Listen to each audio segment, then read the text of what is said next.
Halo guys, balik lagi bersama gue di channel Revise. Jadi di video kali ini gue bakal bahas 5 musuh atau villain Ultraman yang menakutkan plus mengerikan, entah itu dari desain, suara, dan lain-lain. Intinya nih yang menakutkan lah ya. Bocil pada lari dijamin. Nah, kalau kalian juga ada musuh menakutkan versi kalian sendiri, silahkan kalian tulis di kolom komentar guys. Dijamin mimpi buruk weh. Oke, jadi tanpa satu-satu lagi langsung aja simak videonya. Sebelum masuk ke pembahasan, ingat dulu ya guys, kalau 5 villain yang menakutkan ini versi gua guys, jelas juga bersifat subjektif. Makanya kalau kalian ada versi kalian sendiri, silahkan tulis di kolom komentar ya. Oke, kita mulai dulu dari yang kelima, yaitu Griza yang sering disebut juga dengan kuntilanak luar angkasa. Griza pertama kali muncul di series Ultraman X, tepatnya di episode 21 dan 22. Dan menjadi final boss dari Ultraman X tadi, dan baru comeback di series Ultraman Z kemarin, yaitu di episode 15-nya.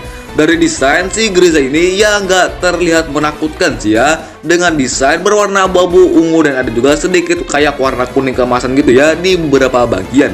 Ada juga yang kayak color timer di dadanya yang berwarna kuning, dan di bagian kepala hampir mirip seperti Zeton, cuman ya botak. Jadi hampir sama kayak Zeton ya, karena di bagian kepalanya kayak ada lampu-lampu yang jalan gitu ya. Zeton kan juga ya gitu ya kan. Dari desain emang si Griza ini gak menakutkan kalau dari gue ya. Menurut gue ya dari sananya kayak musuh-musuh pada umumnya ya. Cuman yang menjadi menakutkan dari Griza jelas adalah suaranya, karena suaranya bener-bener kayak kuntilanak yang ketawa gitu ya. Gak cuman suaranya aja, gerak dia jalan juga lumayan mengerikan kalau dari gue.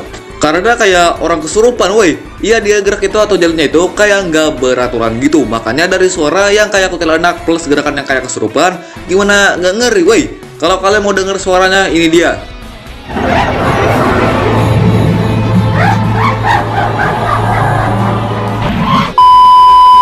Di series Ultraman X, Griza ini adalah musuh buyutan dari X lah ya bisa dibilang, yang sampai membuat X mengejarnya sampai ke luar angkasa. Dan kemudian X pun melempar si Griza ke matahari yang menyebabkan ada suatu peristiwa yang terjadi di sana.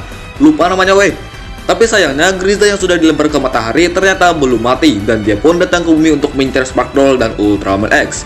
Ya sekali lagi, kalau dari gue Griza yang menakutkan itu ada dari suaranya dan gerakan dia jalan ya. Kalau dari gue ya, kalau dari kalian gimana guys?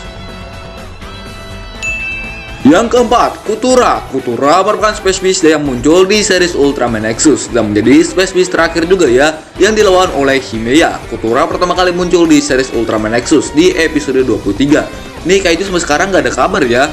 Langsung aja dari desain, untuk desain si Kutura ini lumayan menakutkan ya. Karena ada bagian muka yang gede gitu ya, yang mukanya itu kayak ekspresi orang ketakutan gitu ya kan, atau ya ekspresi hantu gitu lah ya. Hantu kan biasanya ada juga yang kayak gitu ya. Kalau nggak salah itu ada orang jual topengnya deh, yang ekspresi kayak gitu ya. Nggak cuma di bagian kepala aja, di bagian dada atau di bagian lain juga ada yang kayak muka tadi, tapi jelas kecil-kecil ya, berlubang-lubang weh. Kutura ini juga ada kayak tentakelnya gitu. Ini Kutura kalau nggak salah terinspirasi dari hewan mana sih guys? Lupa weh, seingat gue ya hewan gitu. Kalau nggak salah hewan laut deh ya. Makanya ada tentakelnya. Kalau kalian ada yang tahu silakan guys tulis di kolom komentar. Gue takut salah loh ya. Dari desain di sini jelas si Kutura udah menakutkan ya. Ya emang rata-rata spesies di Nexus kebanyakan ya ngeri-ngeri ya kan. Kalau menurut kalian gimana guys? Kutura ini juga adalah spesies kiriman dari Mizorogi, si Dark Mephisto ya. Itu pasti Mizorogi yang OP-OP-nya loh ya. Fungsi dari tentakelnya tadi adalah buat tarik manusia datang ke dunianya, atau ya ke dimensinya lah ya. Yang namanya itu kalau nggak salah adalah tanah kematian atau Deadland. Nexus juga kalah melawan si Kutura ini ya karena si tentakelnya tadi bisa ikat sana sini. Terus ngebanting pula ya. Kalau di game ada yang kayak gini, ngajak gelut sih ya. Nexus juga kayak diikat gitu ya di salah satu yang kayak apa itu ya namanya ya? Ya kayak gunungan gitu loh ya. Yang katanya dari sebagian orang ngeliat itu agak geli-geli gimana gitu ya, karena ya berlubang-lubang ya kan. Kalau gua jujur nggak geli ya, cuman mau ngemegang beneran weh. Karena ngeliatnya ya kalau dimegang kayaknya enak dia, kayak satisfying aja gitu ya mau megang ya. Yang ketiga, Sakuna Oni. Sakuna Oni adalah iblis kuno yang muncul di series Ultraman 3, tepatnya di episode 16 Ultraman 3 ya. Seperti yang gue bilang tadi, Sakuna Oni ini merupakan iblis kuno yang kembali bangkit di masa sekarang atau modern lah ya. Dan awalnya si Sakuna Oni ini juga pernah disegel, tapi segelnya terbuka dan dia pun kembali bangkit. Dari desain ini emang benar-benar menakutkan sih ya. Sumpah guys, dilihat dari kepalanya tuh udah ngeri-ngeri sedap ya kan. Udah kayak iblis beneran, bertanduk, rambut putih, giginya bertaring ya. Mata satu pula. Gila sih ya, ngeri-ngeri kecap cuy. Gak cuman itu aja, di saat badan atau tubuh-tubuhnya ini hancur dan terbagi menjadi beberapa bagian, anggaplah Lego, bagian-bagian tubuhnya ini masih bisa bergerak. Contohnya kayak kepalanya. Habis dibelah tuh kepala, tiba-tiba kepalanya gerak, woi. Tadi iblis, sekarang jadi kuyang ya kan?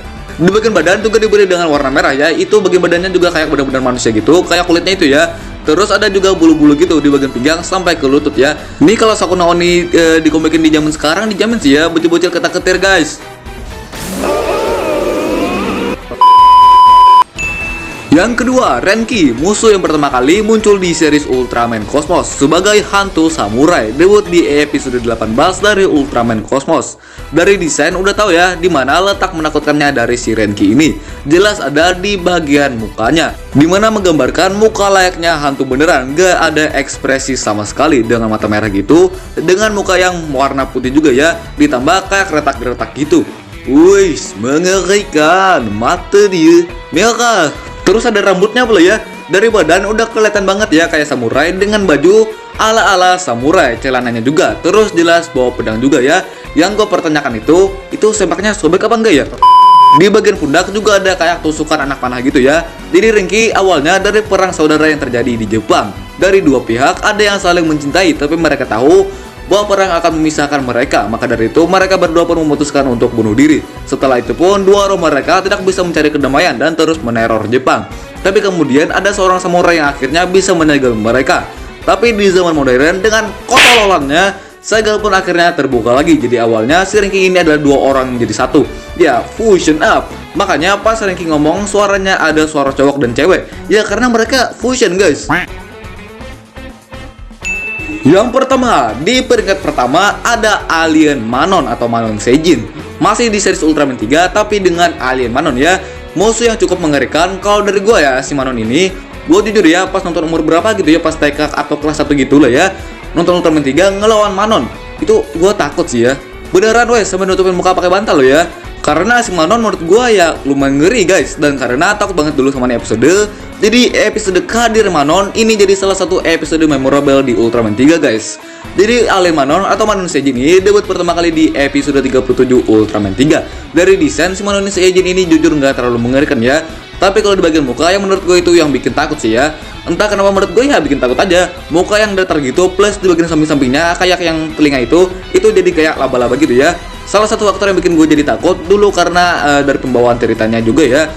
Di episode itu kan ya tim Guts di sana berlibur ya dan melihat pohon sakura gitu. Terus ada dua cewek dan satu ceweknya ini kayak kesakitan gitu. Maka dari itu si Kapten Iruma yang melihat itu pun mau ngebantu. Dan pas di salah satu scene malah yang dua cewek tadi jadi Manon. Itu menurut gua agak creepy sih ya. Di bagian fighting scene juga lawan Manon juga lumayan menakutkan sih ya. Si Manonnya kayak ngilang sana sini ya kan. Dan pas di bagian 3 ngelawan Manon yang apa itu ya? Ya intinya pas di bagian bunga sakuranya dibikin jedak-jeduk lah guys. Jedak-jeduk lah. Itu keren sih ya, nggak menakutkan tapi ya keren guys dibuat jedak-jeduk ya kan. Ya yang paling gue ingat sih si Hori ya, orang rusuh dia turu ya kan. Oke guys, ya itu dia untuk 5 musuh atau villain Ultraman yang menakutkan plus mengerikan dan yang ngebuat bocil-bocil mimpi buruk. Sumpah woi, ini rata-rata pada ngeri semua loh ya. Gua awalnya mau bahas 7 sih ya, cuman karena gua ada halangan ya, jadi ya wes lah ya, gua ganti jadi 5 aja. Jadi ya kalau ada kesempatan bakal bahas yang part 2. Gimana, setuju nggak? Ya selamat mimpi buruk guys malam ini. Oke guys, jadi jangan lupa like, share, komen, dan subscribe agar kalian tidak ketinggalan video-video baru dari channel Rai Revise. Jika ada kesalahan dalam video ini, mohon maaf dan silahkan dikoreksi di kolom komentar. Dan jika yang kalian ingin request, silahkan ditulis di kolom komentar atau DM gua di Instagram. Oke guys, see you next again in Ultraman World. Bye bye.